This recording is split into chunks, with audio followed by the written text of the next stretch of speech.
Good morning, all of you, and forgive me for the 15 minutes delayed today.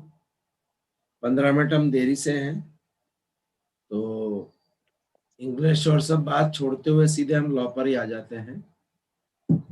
Yesterday there was a little bit discussion has been occurred in the section 167. 167 पे हमने बातचीत की और चूक जमानत की बातचीत हमने की. चूक जमानत करके एक शब्द नया मैंने भी सीखा. डिफॉल्ट बेल कहेंगे या क्या कहेंगे? That was a new term for me also at there. And police report और 60 दिन 90 दिन को लेकर हमने पढ़ा. Second class first class magistrate को हमने पढ़ा. सेशन जज के पास भी गए हम एक बार रिवीजन को लेकर, शायद मेरी बात ठीक हो तो. और हाँ, वो पीसीजेसी हमारे पास दो नए शब्द है, पुलिस कस्टडी और जुडिशियल कस्टडी. रिमांड कई शब्द मैंने पढ़ा नहीं इसमें, तो मेरा निवेदन है वर्मा सर 2 मिनट में कल का रिकॉल कराते हुए जो उनका असाइनमेंट है वो आज पूरा कर दे. रेखा जी आपका भी आज ही है, तो आपका कोई मटेरियल है और आपने शेयर किया हो तो मुझे अपडेट कर दे, तो मैं उसको डाउनलोड कर लूं. और है ना, मनी बिल पे हमारी बातचीत चल रही थी और कुछ और चीजें हैं. तो चलिए over to mister Shri R K Verma sir, अपनी बातचीत चालू करें. मुझे माफ करें, मैं 15 मिनट देरी से हूँ आज.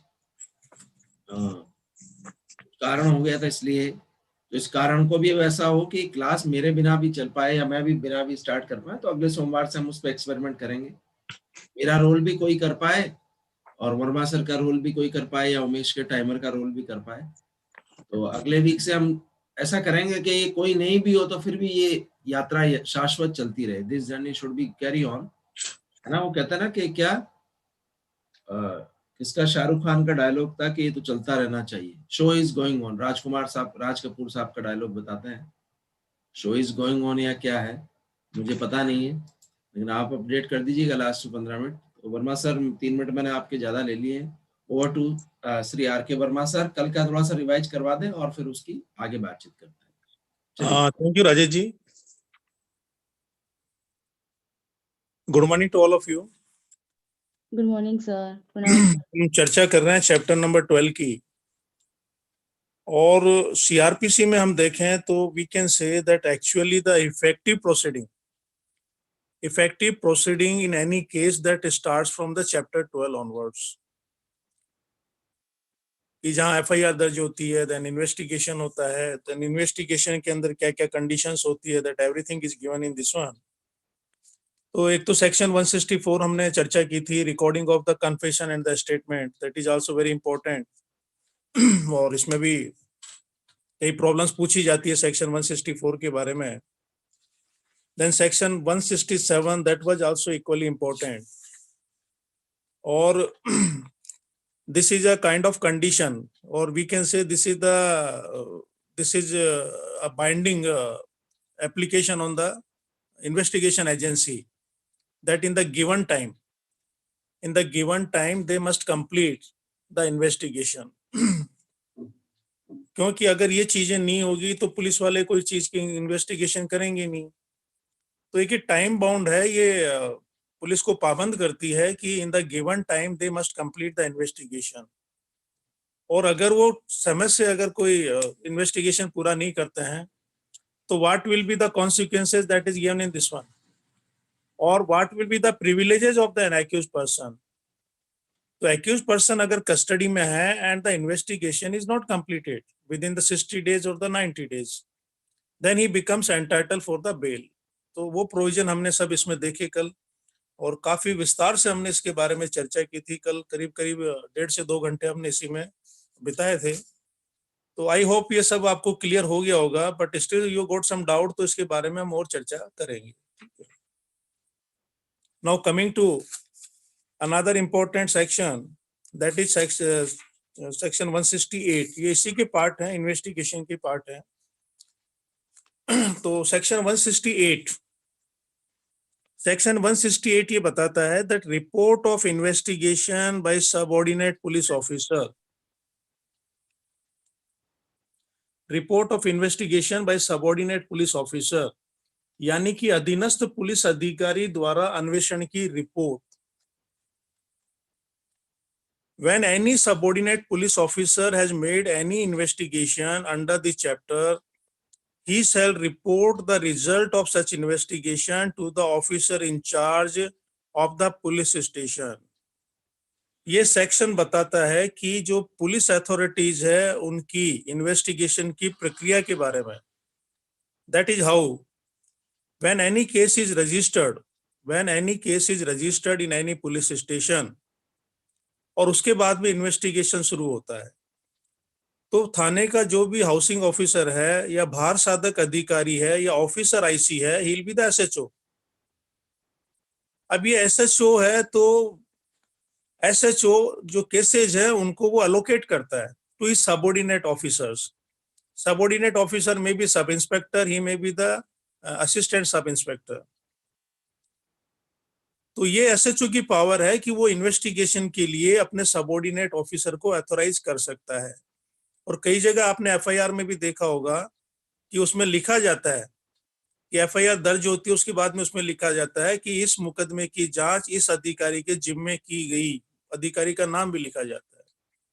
तो ये उसके बारे में बताता है कि any subordinate officer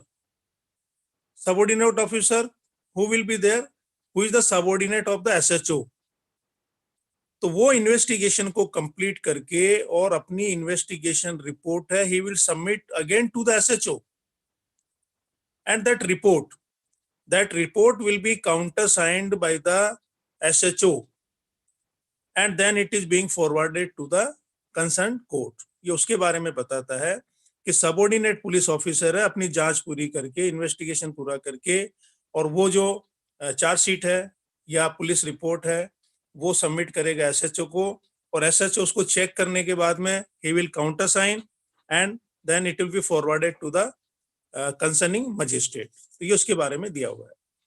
now coming to section 169, it is also very important.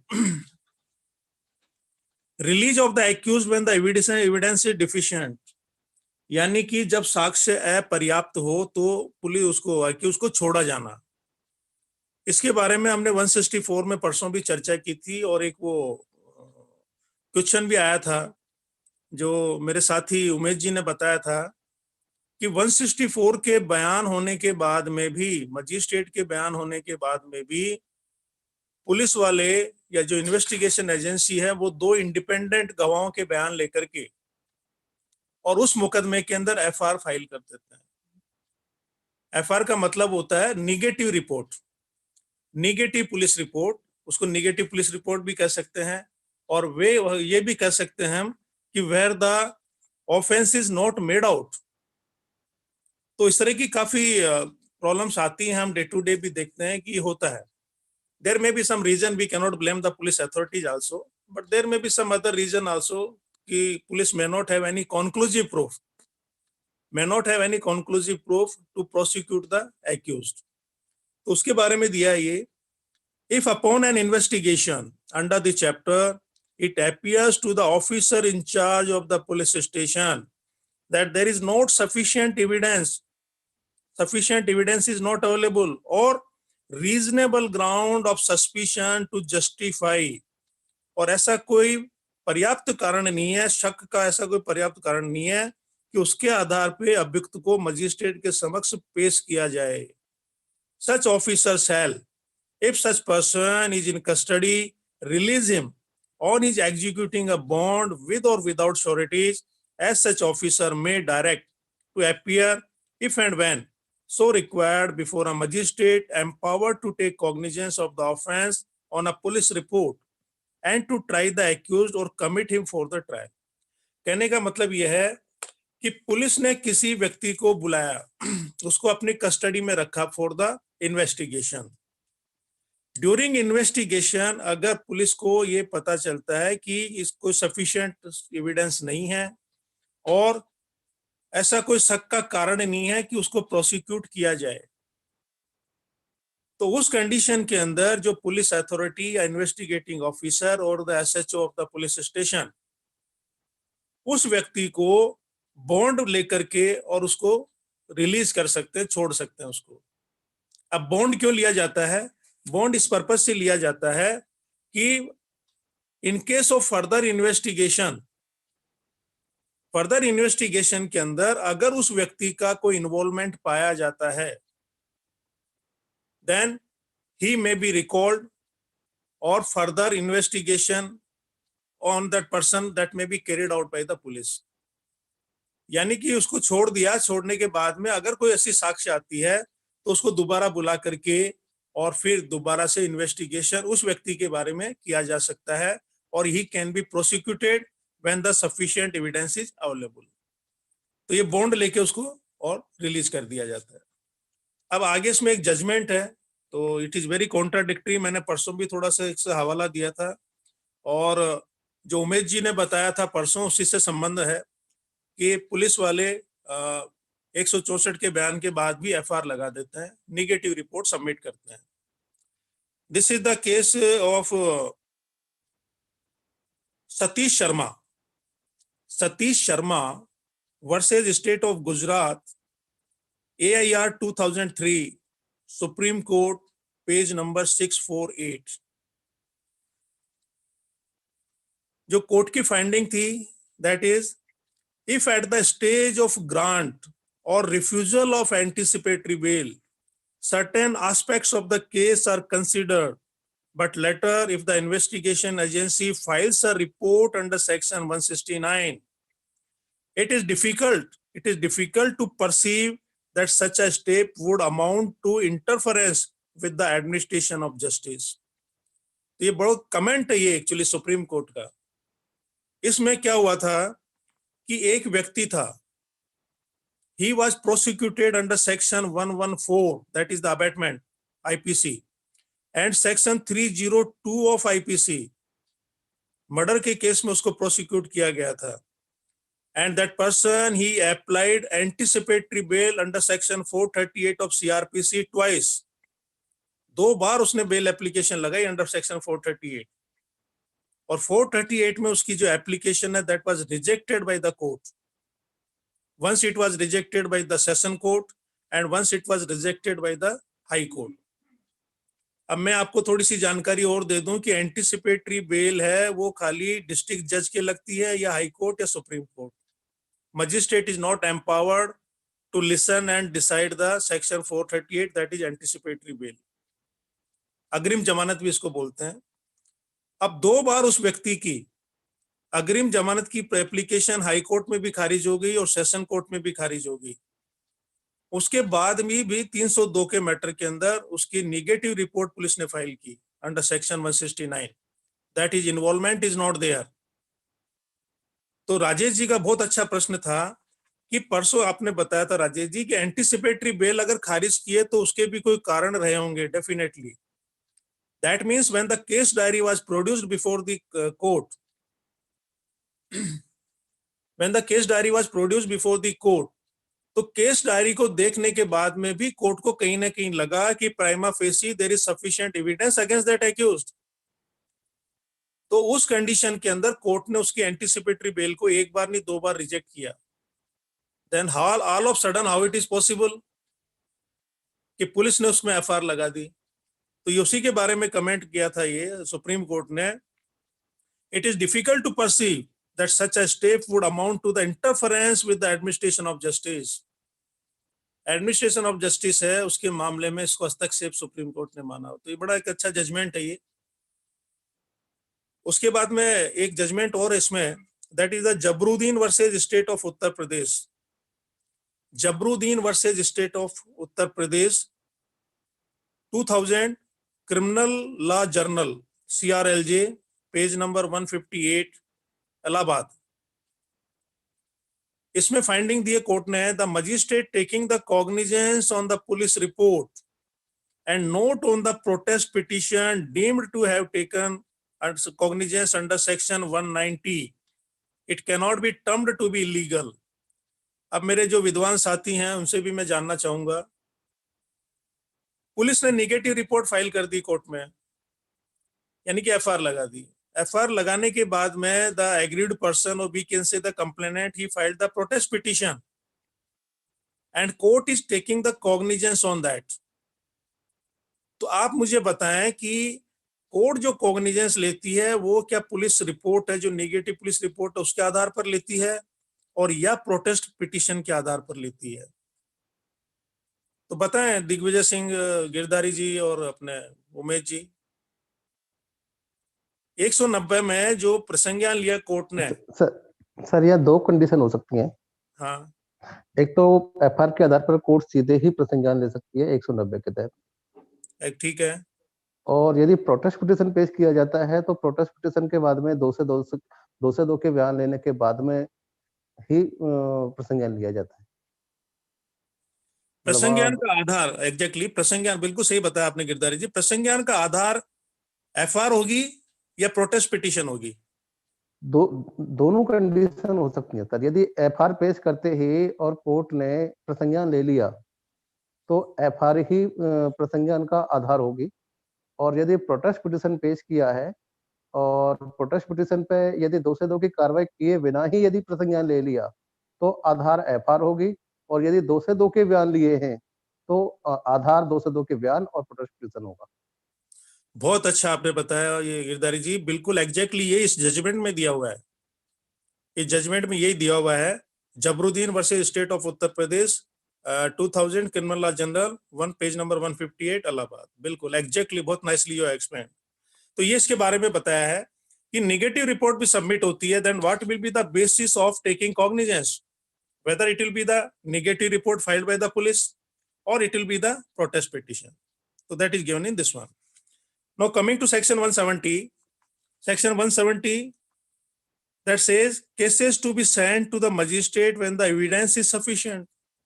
अब section 169 तो कह रहा है कि when the evidence is deficient or it is not sufficient we can say, but section 170 says that cases to be sent to the magistrate when the evidence is sufficient. अगर पर्याप्त साक्ष्य है तो मामले को मजिस्ट्रेट को भेजा जाना। तो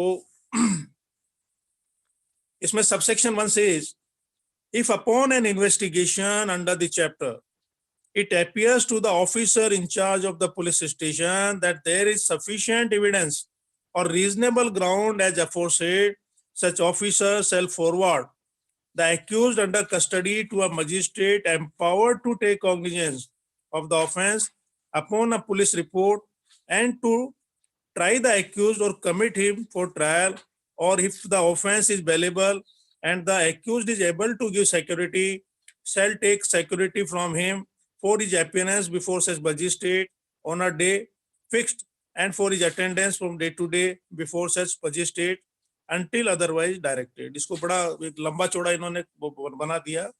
बेसिकली कहने का मतलब यही है कि किसी मामले में अगर इन्वेस्टिगेशन एजेंसी या पुलिस के साथ में पर्याप्त साक्ष्य उपलब्ध है तो उस कंडीशन के अंदर वो है अभियुक्त को न्यायालय के समक्ष पेश करेंगे। और ये नॉर्मली करते हैं कि whenever a person is arrested he is produced before the court, जो विदिन 24 वाला जो हमने पढ़ा था कि उनको पेश करना है। ठीक है, तो ये उसी के बारे में बताया है कि जो न्यायालय कॉग्निजेंस लेने में सक्षम है, मुकदमे को ट्राई करने में सक्षम है, उसके समक्ष पेश किया जाएगा। दूसरी कंडीशन इसमें ये बता रहा है if the offence is bailable, तो बेलेबल ऑफेंस के अंदर the police officer he is empowered to take the bail bond and security from him and asking him that whenever it is required he will produce himself before the court, तो उससे bail bond लिए जाएंगे for his appearance before the court। तो ये इसके बारे में बता रहा है कि अगर बेल के प्रावधान है तो उसको बेल दे दी जाएगी, need not to be produced before the court, और अगर नॉन बेलेबल ऑफेंसेज है then he will be produced before the concerning court, then court, the concerning court, that court will decide about his bail, कि उसको जमानत दी जानी है या नहीं दी जानी। So that is given in this one. Subsection 2 says when the officer in charge of a police station forwards an accused person to a magistrate or takes security for his appearance before such magistrate under this section, he shall send to such magistrate any weapon or other article which it may be necessary to produce before him, and shall require the complainant, if any, and so many of the persons who appear to such officer to be acquainted with the facts and circumstances of the case, as may think necessary, to execute a bond to appear before a magistrate as thereby directed, and prosecute or give evidence in the matter of the charge against the accused. कहने का मतलब यह है कि कोई भी व्यक्ति जो मजिस्ट्रेट समक्ष प्रस्तुत किया जाता है, any accuse person when is produce before the magistrate, तो उसके साथ में क्या है कि जो भी वेपन्स हैं या जो भी आर्टिकल्स हैं या जो भी वजह सबूत हैं, तो जो ऑफिसर इंचार्ज है उनको वो मजिस्ट्रेट को हैंडओवर करेगा। लेकिन इसके अल्टरनेटिव प्रोविजन भी आजकल बनाए हुए हैं कि मजिस्ट्रेट के पास में क्या है कि इतना स्पेस नहीं रहता और उनको स्टोर करना बड़ा मुश्किल होता है।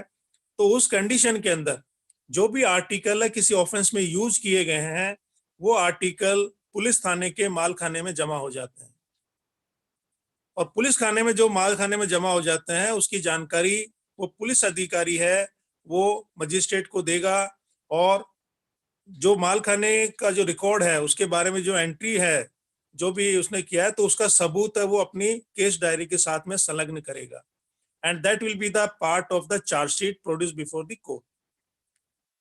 तो ये बताया कि उसमें जो वजह सबूत हैं जिनके द्वारा अपराध कारित किया गया है, that also becomes the property of the magistrate when the chargesheet is filed.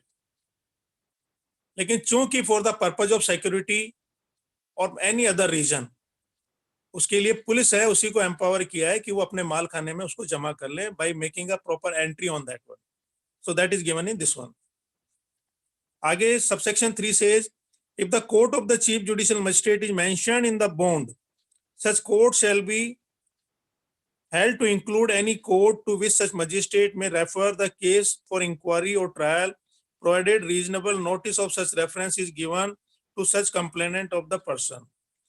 अब इसमें क्या होता है कि ये एक वर्ड यूज किया है, the persons those are acquainted with the fact and circumstances of the case.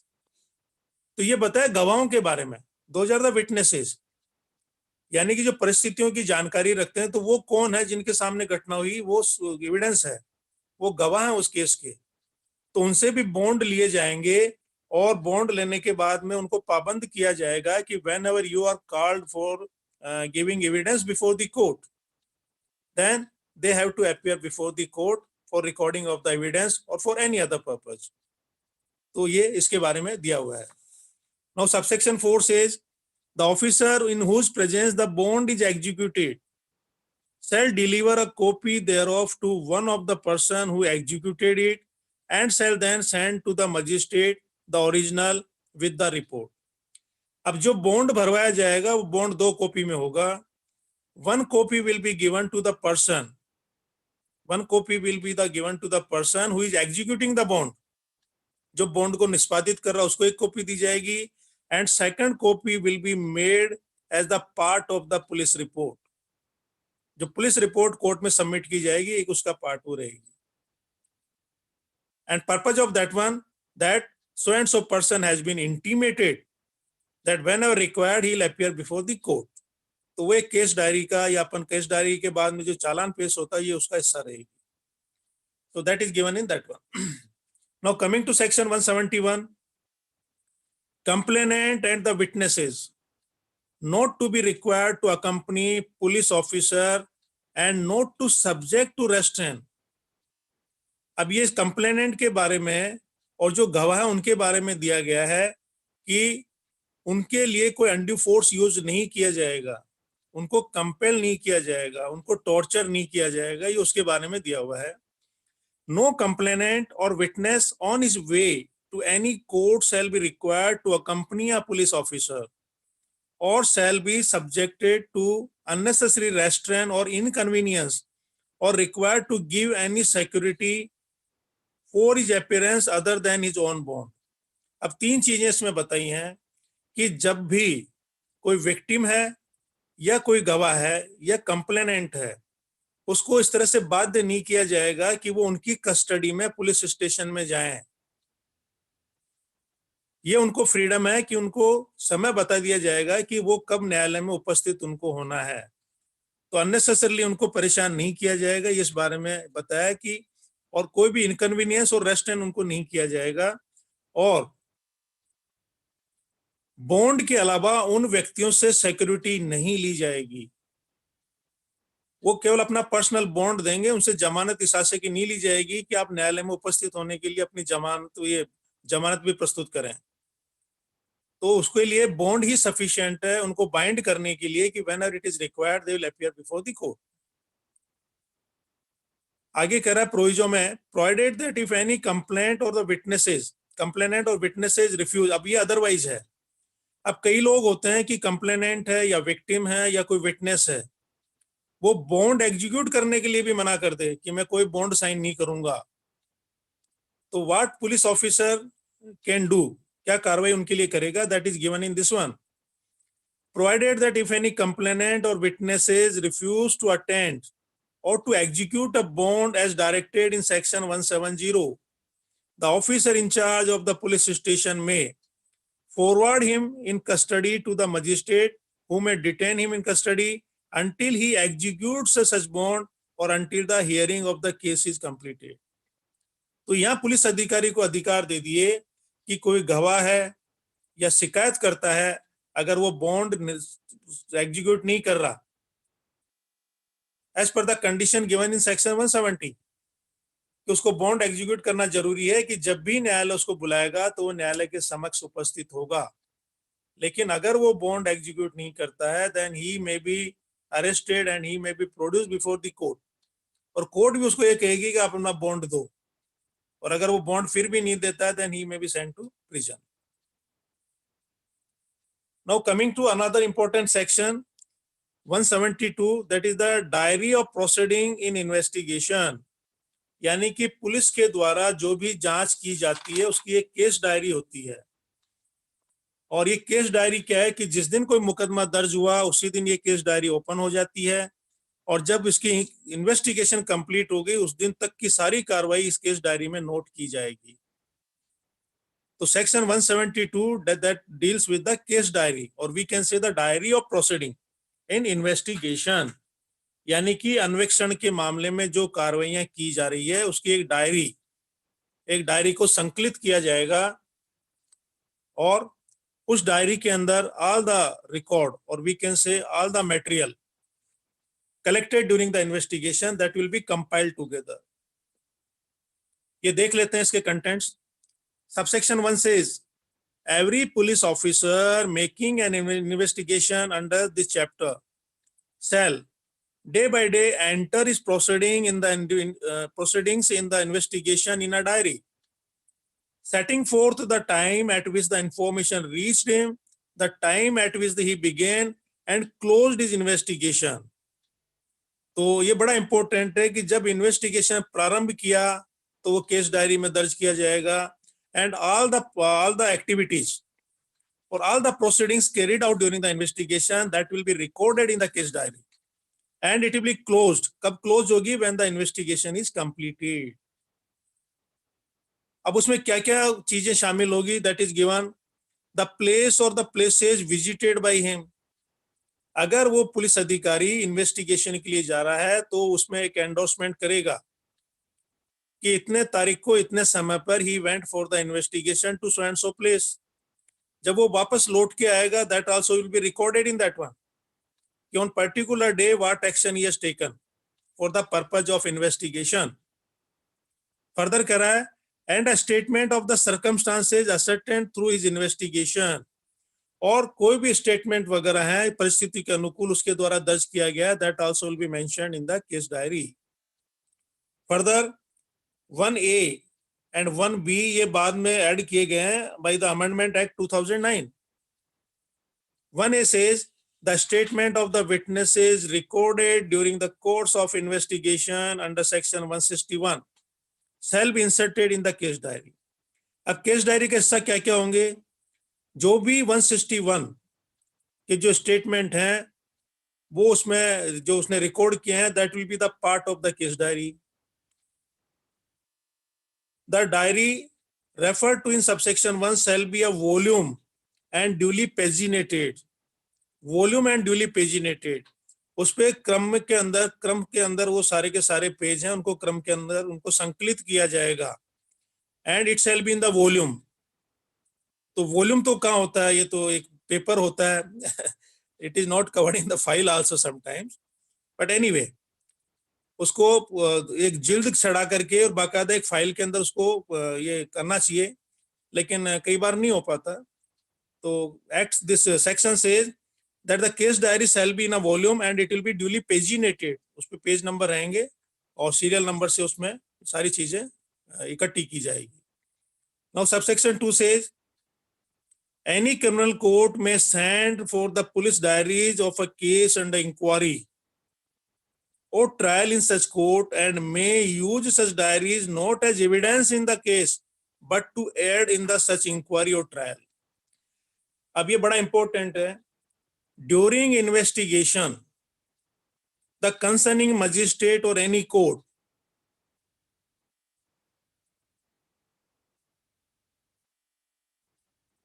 हाँ ठीक है गिरधारी जी, सही कहा.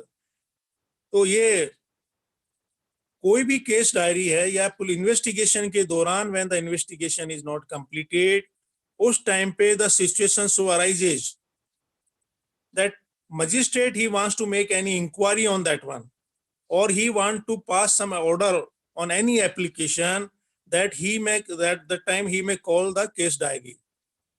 जो केस डायरी है उसको कोर्ट है वो तलब कर सकती है. अब ऐसी परिस्थितियां कब आती है? For example the accused in custody and he has moved an application for the bail. उस कंडीशन के अंदर मजिस्ट्रेट केस डायरी को तलब करेगा.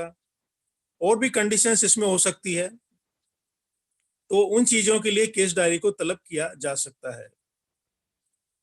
तो that is given in subsection 2. Subsection 3 says neither the accused nor his agent shall be entitled to call for such diaries, nor shall he or they be entitled to see them merely because they are referred to by the court. But if they are used by the police officer who made them to refresh their memory, or if the court uses them for the purpose of contradicting such police officer, the provision of section 161 or section 145 as the case may be of the Indian Evidence Act 1872 shall apply. अब ये बड़ी important चीज है. Case diary के बारे में कोई भी सूचना एक्यूज्ड या एक्यूज्ड के काउंसिल को नहीं दी जाएगी. That will be kept secret. यानी कि केस डायरी की जो प्रोसीडिंग है उसको देखने का अधिकार एक्यूज को नहीं रहेगा कि किस व्यक्ति ने उसके बारे में क्या बयान दिए हैं और क्या मटेरियल पुलिस ने उसके खिलाफ इकट्ठा किया है. तो ये उसी के बारे में बता रहा है. ठीक है. और ये सेक्शन 161 और 145 का जो इसमें दिया है, तो वो क्या है कि अगर कोई इस तरह की सिचुएशन आती है that any allegation is made against the accused, then for the purpose of the cross examination, वो उसको देखने के लिए उसको अधिकार है, उसको न्यायालय के समक्ष उसको दिखाया जा सकता है कि भाई आपने इस तरह का कोई स्टेटमेंट दिया है. तो इस तरह की कोई फाइंडिंग आती है तो वो उस समय उसको दिखाई जा सकती है. तो ये सेक्शन 160 145 तो क्रॉस एग्जामिनेशन के बारे में ही है जो हमने देखा था. और 161 क्या है? ये 161 एविडेंस एक्ट की बात कर रहा है. ये तो एविडेंस एक्ट का 161 ये कहता है कि अगर कोई एडवर्स पार्टी है और उसके खिलाफ कोई सबूत वो डिनाई कर रहा है तो उसकी मेमोरी को रिफ्रेश करने के लिए वो डॉक्यूमेंट उसको दिखाया जा सकता है. तो ये इसके बारे में बताया. तो section 172, so this is the part of investigation. So that is given in this one. Now coming to another important section, that is section 173. 173 कह रहा है ये report of police officer on completion of the investigation. Police ने investigation complete कर लिया.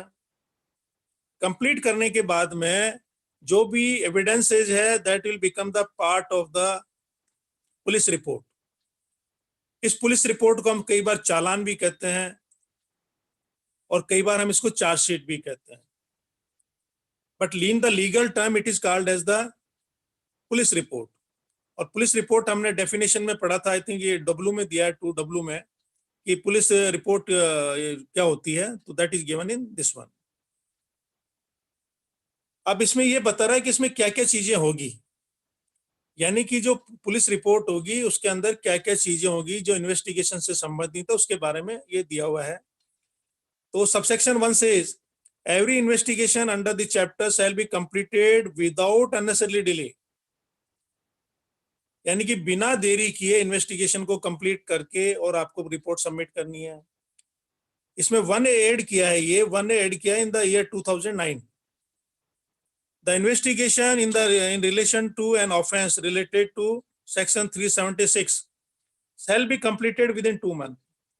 अब यहाँ इनको बाउंड किया है पुलिस को कि वुमन एट्रोसिटी के केसेज हैं, specially section 376, in that the investigation should be completed within 2 months। अब इसमें थोड़ा कॉन्ट्राडिक्शन है, somewhere it is given 2 months, somewhere it is given 3 months। मेरे पास भी 2 बुक है, एक बुक में दिया है 2 months और एक बुक में दिया 3 months, but I think 3 month का कोई औचित्य नहीं है, क्योंकि ये सेंसिटिव मैटर होते हैं। तो आई फील, तो आप लोग भी इसको चेक करना वेदर इट इज 2 months और इट इज 3 months। तो I hope, I feel that it is 2 months only. तो उसमें ये पुलिस को बाउंड किया है कि 2 महीने के अंदर वो इन्वेस्टिगेशन कंप्लीट करे। नाउ 173(2) ये बड़ा इंपॉर्टेंट है। हम पुलिस रिपोर्ट कहते हैं, तो पुलिस रिपोर्ट क्या होती है? 173 subsection 2 that is called as the police report.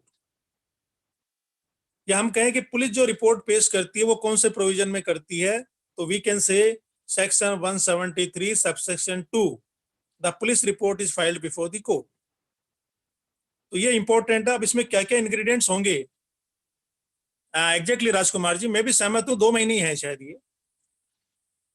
अब ये इसमें क्या कह रहा है 173(2), as soon as it is completed, the officer in charge of the police station shall forward to a magistrate empowered to take cognizance of the offence on a police report, a report in the form prescribed by the state government।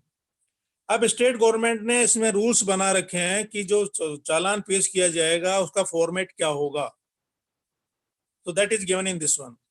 अब आगे ये कह रहा है कि उस magistrate के समक्ष पेश की जाएगी who is competent to take cognizance। That means in other words we can say the magistrate who is empowered or who is having the jurisdiction to take cognizance and try the case, तो उसके समक्ष पेश की जाएगी। अब इसमें क्या क्या चीजें शामिल रहेगी? The ingredients of the police report, the names of the parties, पक्षकारों के नाम, उसमें शिकायतकर्ता का नाम रहेगा कि शिकायतकर्ता का नाम क्या है, उसकी उम्र क्या है और वो कहां पर रहता है। Then nature of the information, जो सूचना है उसकी प्रकृति क्या है, वो सूचना मौखिक है, लिखित में है, या न्यायालय के आदेश से वो उन्होंने मुकदमा दर्ज किया है, तो nature of information will be written there. Then further comes the names of the person who appear to be acquainted with the circumstances of the case। तो ये शब्द आपको थोड़ा कंफ्यूज करेगा। Person who is acquainted with the circumstances of the case, these persons are called as the witnesses। यानी कि घटना के संबंध में जो गवाह होते हैं उनको हम कह सकते हैं कि these are the persons those are acquitted under the facts and the circumstances of the case। तो गवाहों की सूची उसमें लगाएगा और गवाहों के बयान भी लगाएगा। D says whether any offense appears to have been committed and so by whom। अब उसमें रिपोर्ट में जो चालान है उसमें वो मेंशन करेगा इस चीज को, वो अपनी फाइंडिंग देगा कि जो मेरे पास में सबूत मिले हैं उनके बाद में I have made this conclusion that so and so person he has committed the offence under so and so section. तो अपनी फाइंडिंग भी उसको मेंशन करनी पड़ेगी उसमें। अब आगे कह रहा है whether the accused has been arrested, क्या अभियुक्त व्यक्ति को गिरफ्तार किया गया है, तो मेंशन करेगा यस ही वाज अरेस्टेड। और अरेस्ट होने के बाद में उसका क्या हुआ, whether he has been granted bail, क्या पुलिस के द्वारा उसको जमानत दी गई है बेलेबल ऑफेंसेस के अंदर, तो वो मेंशन करेगा। क्या न्यायालय के द्वारा उसको जमानत दी गई है, तो वो मेंशन करेगा। क्या हाई कोर्ट के द्वारा जमानत दी गई है, तो वो भी उसमें मेंशन करेगा। और अगर मुलजिम कस्टडी में है तो वो भी मेंशन करेगा that the accused person is in the judicial custody, so that will be mentioned in the police report. Further कह रहा है whether he has been released on his bond and if so whether with or without sureties. अब ये है कि police ने अपने अधिकार क्षेत्र में यानी कि बेलेबल ऑफेंस के अंदर या दूसरे केसेस, अब इसमें वो भी लागू हो गया जो अर्नेस्ट कुमार वाला जजमेंट है कि 7 साल तक के जो अपराध हैं जिनमें 7 साल तक की सजा होती है और अगर किसी एक्यूज ने सेक्शन 41A की पालना की है then he will not be arrested. तो उस कंडीशन में even the offence is non bailable but that is lying under the provision of जो अर्नेस्ट कुमार का जजमेंट है, अर्नेस्ट कुमार वर्सेस बिहार वाला, ही इज कोऑपरेटिंग, और अगर वो पुलिस को सहयोग कर रहा है तो उस कंडीशन के अंदर उसके बेल बॉन्ड पुलिस द्वारा लिए जा सकते हैं even if the offence is non bailable. आगे जी पार्ट में कह रहा है ये whether he has been forwarded in custody under section 170, क्या सेक्शन 170 के अंदर उसको प्रोड्यूस किया गया है या पहले प्रोड्यूस किया गया था, तो वो डिटेल भी सारी इसमें आएगी। अब 170 के बारे में थोड़ा इसको एनलार्ज में करके बता दूं। किसी भी मुलजिम को पहली बार अगर कोर्ट में पेश किया जाता है तो उसके रिमांड पेपर होते हैं और subsequently whenever he has been produced before the court, तो complete record of that also will be the part of the police report कि कब कब न्यायालय में उसको लाया गया, कब कब पेश किया गया, कब कब उसको पीसी मिली, कब कब उसको जेसी मिली, that every record will be there in that. आगे फर्दर एच में कह रहा है, ये एच वाला पार्ट है, this was added in 2009। Whether the report of medical examination of the woman has been attached where investigation relates to an offense under section 376। अब कोई इन्वेस्टिगेशन, ये जो कोई लेडी है उसकी कोई मेडिकल रिपोर्ट है, क्या वो भी उसके साथ में सबमिट की गई है, so that also will B mentioned in this one. आगे सेकेंड पार्ट करा, ये थोड़ा इंपॉर्टेंट है। The officer shall also communicate in such manner as may be prescribed by the state government the action taken by him to the person, if any, by whom the information relating to the commission of the offense was first given। क्या जो development हुआ, ये जो finding है या investigation की जो finding है उसके बारे में जो कंप्लेनेंट है क्या उसको सूचना दे दी गई है, तो ये भी उसमें मेंशन करना जरूरी है। लेकिन आजकल कोर्टों ने ये मैंडेटरी कर दिया, पहले कोई नहीं पूछता था कि whenever any पुलिस रिपोर्ट और चालान और chargesheet is submitted before the court, even in the cases of the negative report also, तो वो जो रिपोर्ट सबमिट की जाएगी उस टाइम के अंदर it is the duty of the investigating officer that he will inform to the complainant and ensure that complainant is present before the magistrate when the police report is filed. तो कई कोर्टें हैं, मेरे जो लायक दोस्त हैं ये प्रोसिक्यूशन ऑफिसर, इनको पता है कि पुलिस वाले जब भी कोई पुलिस रिपोर्ट लेके आते हैं, चालान लेके आते हैं या एफआईआर लेकर के आते हैं, तो कोर्ट सबसे पहले ये पूछती है कि कंप्लेनेंट कहाँ है, उसको क्यों नहीं बुलाया। तो कुछ मामलों में इसको मैंडेटरी कर दिया, ठीक है, कि जब भी पुलिस रिपोर्ट सबमिट की जाएगी तो कंप्लेनेंट का उपस्थित होना आवश्यक है। I request to the Umesh ji timer थोड़ा परमिट करें मेरे को, I want to conclude up to section 176, तो मेरे को 5-10 मिनट थोड़ा एक्स्ट्रा देने की करें। Now coming to subsection 3, where a superior officer of police has been appointed under section 158, the report shall in any case in which the state government by general or special order so direct be submitted through that officer, and he may, pending the orders of the magistrate, direct the officer in charge of the police office station to make further investigation। अभी इसमें ये बता रहा है कि कई बार government के special आदेश होते हैं कि पर्टिकुलर कोई केस है उसका जो इन्वेस्टिगेशन है कोई सुपीरियर ऑफिसर के द्वारा किया जाए, तो ये उसके बारे में बता रहा है। or otherwise also जो session trial or we can say the offenses in that punishment is more than 7 years, 7 साल से ज्यादा की सजा का प्रावधान है, और we can say the session trial cases, उसमें जो इन्वेस्टिगेशन है वो एसीपी या डीएसपी के द्वारा किया जाता है। तो एसीपी है जो अब महानगर में है, तो जो असिस्टेंट कमिश्नर ऑफ पुलिस, तो मर्डर वगैरह के केसेज हैं, सेक्शन 376 है, तो इनका इन्वेस्टिगेशन एसीपी के द्वारा किया जाता है। तो that is given in this one. और उसके अंदर he can take the assistance of the SHO also, तो ये इसके बारे में बताया गया है। Subsection 4 says whenever it appears from a report forwarded under the section that the accused has been released on bond, the magistrate shall make such order for the discharge of such bond or otherwise as it thinks। ये भी थोड़ा important है, थोड़ा समझने वाली बात है। Police के समक्ष कोई भी बेल बॉन्ड या श्योरिटी प्रस्तुत की गई है, उसके बाद में when the police report is submitted before the court, तो वो जो बेल बॉन्ड है जो पुलिस के समक्ष दिए गए थे उनको कोर्ट रिलीज कर देगी, और जो एक्यूज्ड है उसको कहेगी कि फॉर द रेगुलर बेल के लिए वो दोबारा एप्लीकेशन फाइल करे और दूसरे बेल बॉन्ड पेश करे। कहने का मतलब यह है कि पुलिस के समक्ष अगर कोई बेल बॉन्ड प्रस्तुत किए गए हैं तो that validity is only up to the investigation only, और इन्वेस्टिगेशन के बाद में उसको अपनी रेगुलर जमानत के लिए कोर्ट के समक्ष दूसरे बेल बॉन्ड प्रस्तुत करने पड़ेंगे। तो that is given in subsection 4। Subsection 5 says when such report is in respect of a case to which section 170 applies, the police officer shall forward to the magistrate along with the report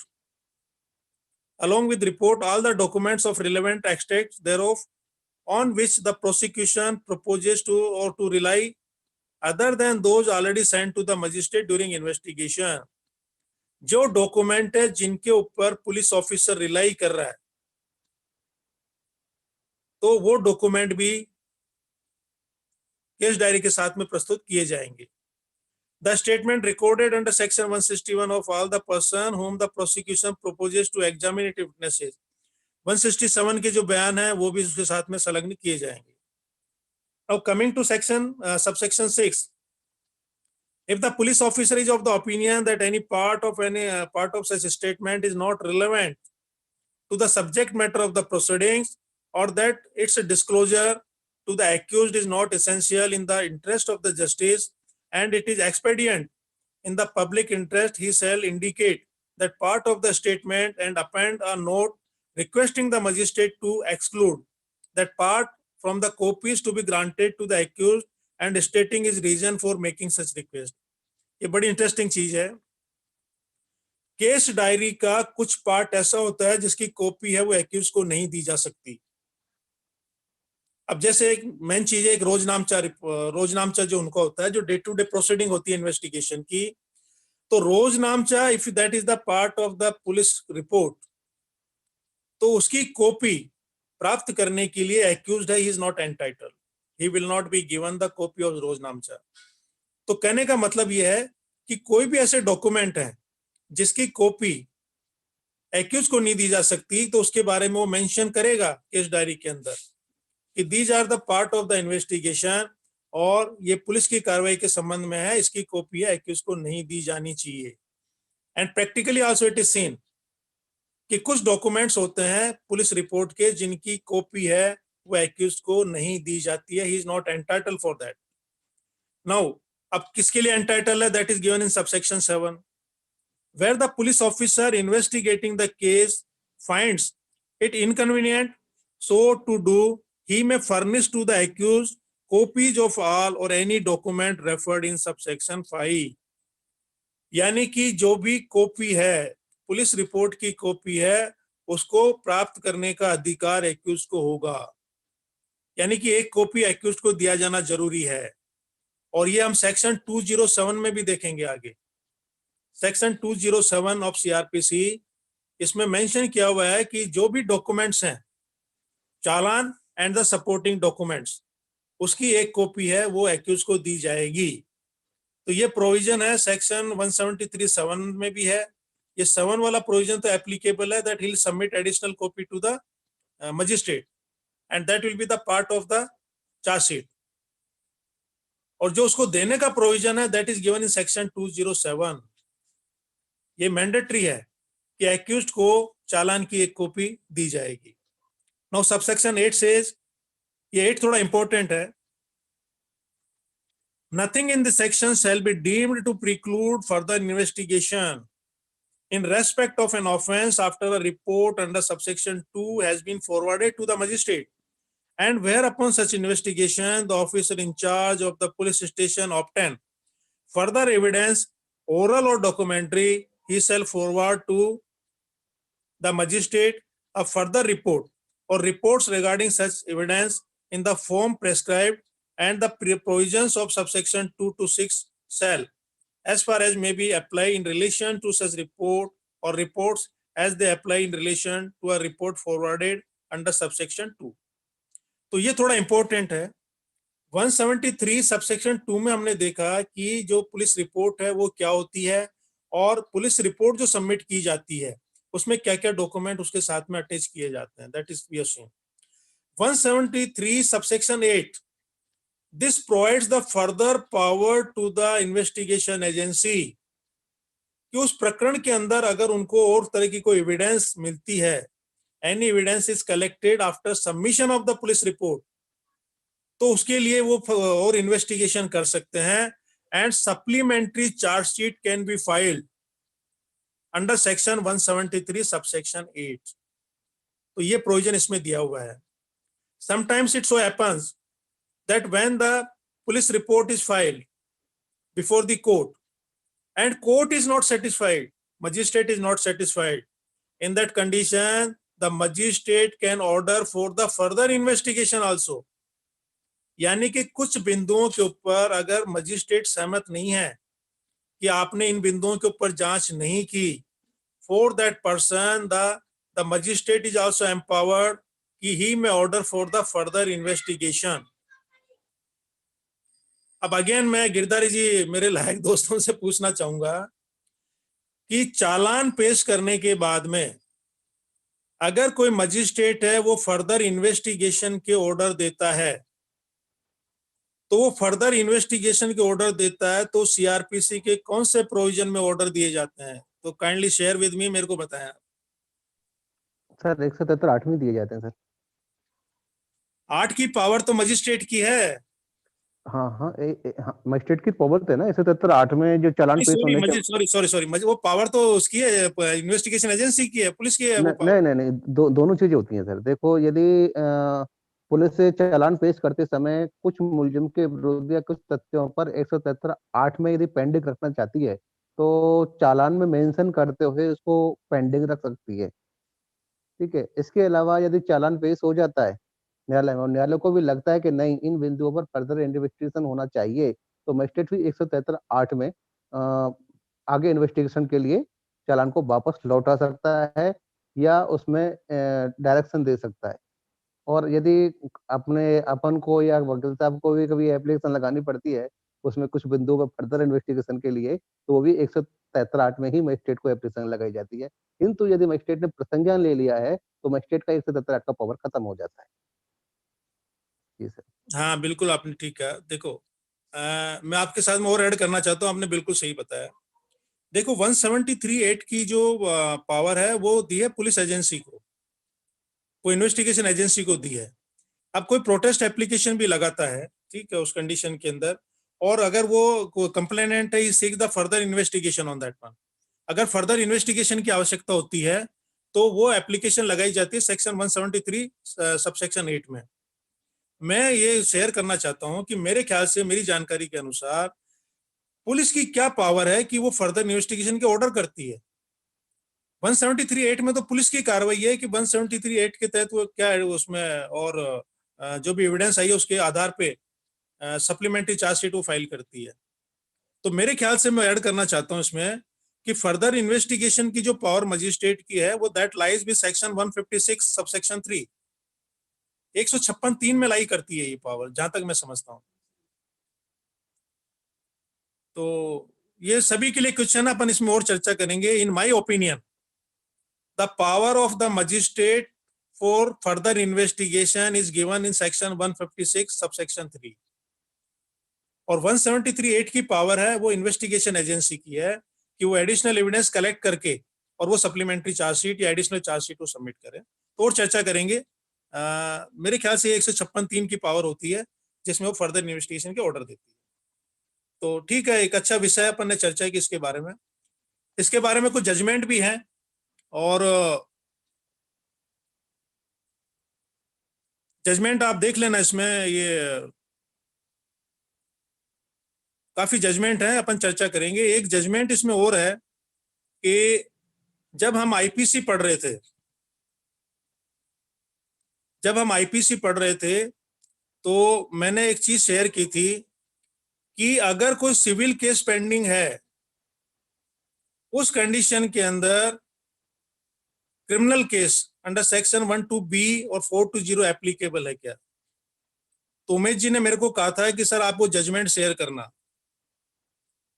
तो इसमें में एक judgement है मेरे पास में, ये राजस्थान का ही है, Vidya Devi versus state of Rajasthan. Umesh ji आप अवेलेबल हैं? उमेश जी? जी सर। हाँ, वो जजमेंट है, मैंने बताया था ना आपको, मैंने हाईकोर्ट से जमानत कराई थी, उसमें सिविल मैटर बन गया था। ये केस है Vidya Devi versus state of Rajasthan, 2007, WLC page number 496। और इसमें फाइंडिंग क्या दी थी उन्होंने, order of taking cognizance on the protest petition. इस केस में क्या हुआ था कि दो पार्टियों ने एक एग्रीमेंट किया था, agreement to sell. Agreement to sell करने के बाद में क्या हुआ कि वो पार्टी मुकर गई जिसको बेचना था, ठीक है। दूसरी पार्टी जिसको खरीदना था उसने कोर्ट के अंदर एक सिविल दावा पेश कर दिया फॉर द स्पेसिफिक परफॉर्मेंस, विशिष्ट अनुपालना का दावा कर दिया कि इसकी विशिष्ट अनुपालना करवाई जाए कि प्रॉपर्टी मेरे को बेचे, और मैं सारी जो कंडीशन है उसको कंप्लाई करने के लिए मैं तैयार हूं। तो शूट फॉर स्पेसिफिक परफॉर्मेंस उनका पेंडिंग था कोर्ट के अंदर, ठीक है। उसके बाद में उस व्यक्ति ने क्या किया, उसके खिलाफ में एक मुकदमा भी दर्ज करवा दिया, सेक्शन 420 एंड 120B IPC 406, 420 और 120B, इसमें मुकदमा भी दर्ज करवा दिया दोनों के खिलाफ, दो लोग थे इसमें। उसके बाद में कोर्ट ने फाइंडिंग दी थी ये कि केस ऑफ सिविल नेचर, यानी कि उसके बाद एफआर लगा दी, एफआर के बाद में प्रोटेस्ट लगाई गई, ठीक है। तो प्रोटेस्ट को उन्होंने ये कह के खारिज किया कि केस, it is the case of the civil nature and it is based on the agreement to sell, should for the specific performance has been already pending। तो order of the cognizance under section 120B 420 IPC is set aside, यानी कि protest के आधार पे court ने प्रसंज्ञान ले लिया। उसके बाद में मैटर हाई कोर्ट में गया, तो हाई कोर्ट ने कहा कि अगर आपका सिविल सूट पेंडिंग है और सिविल सूट के तहत अगर आप रेमेडी प्राप्त कर रहे हो, that is the specific performance, तो उसके आधार पर क्रिमिनल केस लाई नहीं करेगा। तो जो उनका प्रसंज्ञान लिया था सेक्शन 120B और 420 में, दैट वाज सेट असाइड। तो मेरे पास में एक दिल्ली का केस आया था, सिमिलर मैटर था, हालांकि उनका एग्रीमेंट था मशीन का, कि एक मशीन बनवानी थी, जयपुर का कोई आदमी था, उसको मशीन बनानी थी, 11-12 लाख की बननी थी वो। उनका एग्रीमेंट हुआ, उसके बाद में वो टाइम से तैयार नहीं हो पाई। उस व्यक्ति ने करीब 2,80,000 रुपये एडवांस भी दिए थे, जयपुर वाली पार्टी ने। अब उसके बाद में दिल्ली वाली पार्टी मुकर गई, ठीक है। तो उसका सिविल सूट दिल्ली में फाइल हो गया था 30,000 कोर्ट में, और 406 और 420 है उसका, वो फाइल हुआ था अपने विश्वकर्मा थाना में। तो उसकी एंटीसिपेटरी बेल थी, डीजे साहब ने खारिज कर दी थी, हाई कोर्ट में मैंने लगाई थी, ये जजमेंट का मैंने हवाला दिया था, and bail was granted on that. Anyway, now coming to section 174, 175, 176, मैं 5 मिनट में खत्म कर रहा हूँ, ठीक है।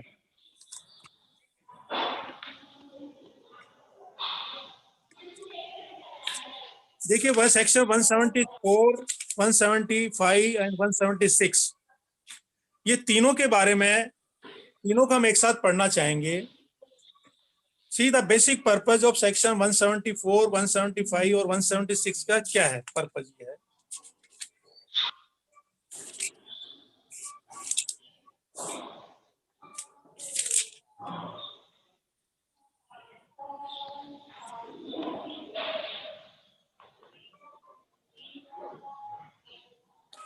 सी 174 है ये police to inquire and report on the suicide, ठीक है। अब इसमें खाली सुसाइड इंक्लूड नहीं है, इसमें बेसिकली देखा जाए तो सेक्शन 174, 175 और 176 में हम देखें तो ये जो सेक्शन है इनकी बहुत ही लिमिटेड स्कोप है, ठीक है। और ये कहां पर एप्लीकेबल है कि when some person has died under the suspicious circumstances के तहत अगर कोई व्यक्ति की मृत्यु हो गई है या कोई अननेचुरल डेथ कारित हुई है तो उस कंडीशन के अंदर जो इंक्वेस्ट प्रोसीडिंग है तो section 174 to 176 we can say that these are the inquest proceeding, यानी कि मृत्यु की समीक्षा करना। अब इस तरह की डेथ कैसे हो सकती है, that may be we can say किसी व्यक्ति ने सुसाइड कारित कर ली या किसी व्यक्ति की कोई डेड बॉडी कहीं पर मिली but it is not known कि वो व्यक्ति की मृत्यु कैसे हुई। एक्सीडेंट के केसेस होते हैं हिट एंड रन वाले, जिसमें ये पता नहीं लगता कि उस व्यक्ति को डेथ कैसे हुई है, या और भी दूसरे जो इस तरह के सर्कमस्टांसेज हैं जहां पे डेथ इज सस्पिशियस। मान लो किसी व्यक्ति की करंट लगने से मृत्यु हो गई है तो उस कंडीशन में क्या होता है कि ये पावर दी गई है एग्जीक्यूटिव मजिस्ट्रेट को, सेक्शन 174, 175, 176। तो जो कंसर्निंग पुलिस ऑफिसर है वो एग्जीक्यूटिव मजिस्ट्रेट को इन्फॉर्म करेगा, वो मौके के ऊपर जाएगा, वो एक इंक्वेस्ट रिपोर्ट तैयार करेगा और इंक्वेस्ट रिपोर्ट तैयार करने के बाद में उसमें सारी डिटेल उसमें वो लिखी जाएगी। 2 इंडिपेंडेंट गवाहों के बयान भी लिए जाएंगे उसके अंदर, ठीक है, और बाकायदा एक पंचनामा भी उसका बनाया जाएगा। बॉडी की जैसी कंडीशन है वो सारे मेंशन किए जाएंगे जो नॉर्मली पंचनामा में बनाए जाते हैं, ठीक है। और कोई ब्लड स्टेन वगैरह है वो जरूरत पड़ेगी तो वो भी लिए जाएंगे। साइट प्लान उसका बनाया जाएगा। फोरेंसिक एक्सपर्ट की जरूरत होगी तो उसकी मदद ली जाएगी, या कोई वेपन वगैरह उसके पास मिला वो रिकवर किया जाएगा, या उसके शरीर के साथ में कोई बिलोंगिंग है that also will be collected. तो ये सारी चीजें हैं और उसमें ओपिनियन ऑफ जो डेथ है दैट विल बी रिकॉर्डेड। तो ये जो सारी कार्रवाई होगी एग्जीक्यूटिव मजिस्ट्रेट के सामने होगी और कार्रवाई करेगा इसमें पुलिस ऑफिसर। तो ये सारी चीजें इसमें दी हुई है। तो बेसिकली मतलब यही है कि जहां पर सस्पिशियस कंडीशन में किसी व्यक्ति की डेथ होती है, ठीक है, उस कंडीशन के अंदर जो रिपोर्ट होगी इंक्वेस्ट रिपोर्ट उसके बारे में इसमें मेंशन किया गया। और सेक्शन 175 है वो power to summon the person, यानी कि जो विटनेसेज होते हैं उनको बुलाने की पावर है, उसके बारे में बताया कि जो इंडिपेंडेंट विटनेसेज हैं या जो पंचनामा के गवाह हैं जब भी उनको न्यायालय बुलाएगी तो उनको उपस्थित होना पड़ेगा। सो that is given in this one. और अगर वो उपस्थित नहीं होते हैं तो सेक्शन 193 और सेक्शन 179 की कार्रवाई उनके खिलाफ की जाएगी। और सेक्शन 176 है ये बड़ा इंपॉर्टेंट है कस्टोडियल डेथ के बारे में। तो कस्टोडियल डेथ हम देखते हैं कि कई बार पुलिस थानों के अंदर जो डिटेनी है तो उसकी मृत्यु हो जाती है तो उसकी जांच का प्रावधान ये दिया गया है और इसकी पावर भी मजिस्ट्रेट को दी है, एग्जीक्यूटिव मजिस्ट्रेट को। तो कहने का मतलब ये है कि सेक्शन 176 ये कहता है कि अगर कोई कस्टोडियल डेथ होती है इन द सस्पिशियस कंडीशन तो उस कंडीशन के अंदर what are the report police is submitting, उसकी रिपोर्ट को कोरोबरेट करने के लिए या डिनाई करने के लिए ये पावर दी हुई है मजिस्ट्रेट को कि magistrate can make further inquiry in the matter of the custodial death. तो कहने का मतलब ये सेक्शन 174, 175, 176 की जो पावर है ये बहुत ही लिमिटेड है, ठीक है।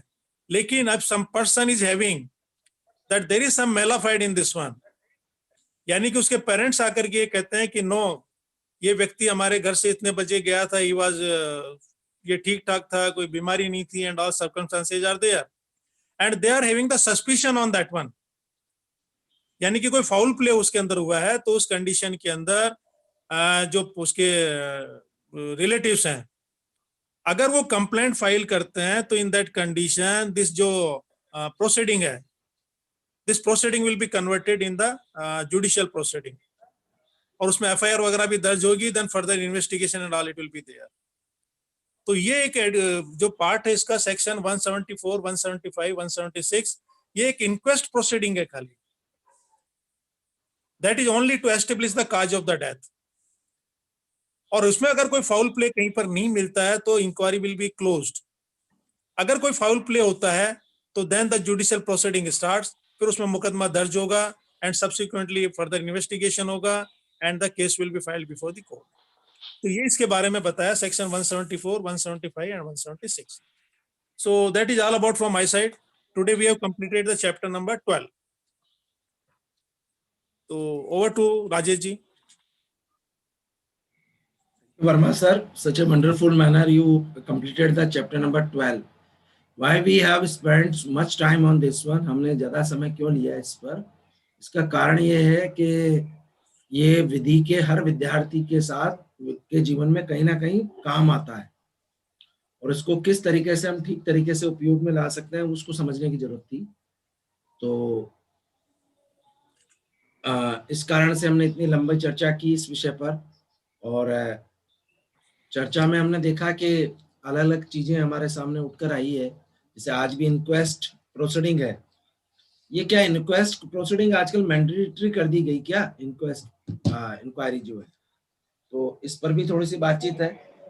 आज इसके क्वेश्चन को हम छोड़ते हैं क्योंकि हम थोड़ा सा देरी से चल रहे हैं। उमेश मुझे परमिट करेंगे, सीधा हम कॉन्स्टिट्यूशन पे आते हैं और रेखा जी को बुलाते हैं। रेखा जी का कुछ पक्ष बाकी है तो रेखा जी उस पर बातचीत कर ले।